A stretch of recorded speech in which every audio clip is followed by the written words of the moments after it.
અજયભાઈ રમેશભાઈ જેઠવા। આજે શું આયોજન કર્યું છે આપે? આજે ભારત વર્ષની અંદરમાં અયોધ્યામાં જે પ્રાણ પ્રતિષ્ઠાને લઈને જે અનેરો આનંદ છે તેને લઈને આજે ધોરાજી લાલાપત્રાય કોલોની રામદીવા ગ્રુપ દ્વારા મહાઆરતીનું આયોજન રાખવામાં આવેલું હતું ને સાંજે રામધૂન પણ રાખવામાં આવેલ છે।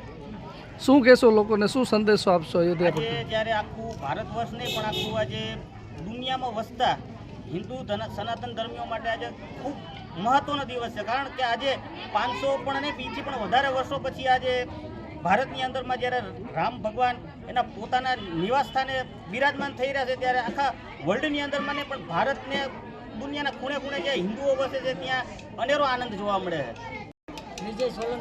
વિજયભાઈ, આજે અયોધ્યામાં પ્રાણ પ્રતિષ્ઠા મહોત્સવનું આયોજન કર્યું છે, શું કહેશો બાબત?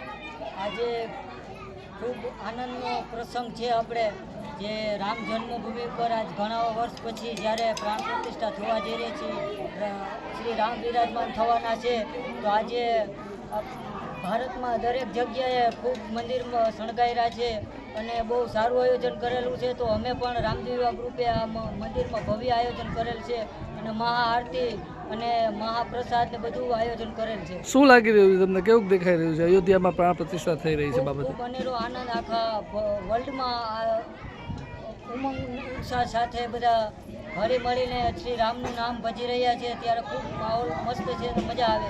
આજે શું આયોજન કર્યું છે આપણે? આજે મહાઆરતી અત્યારે કરેલ છે, પછી રામધૂન છે, ભજન છે અને મહાપ્રસાદ પણ છે।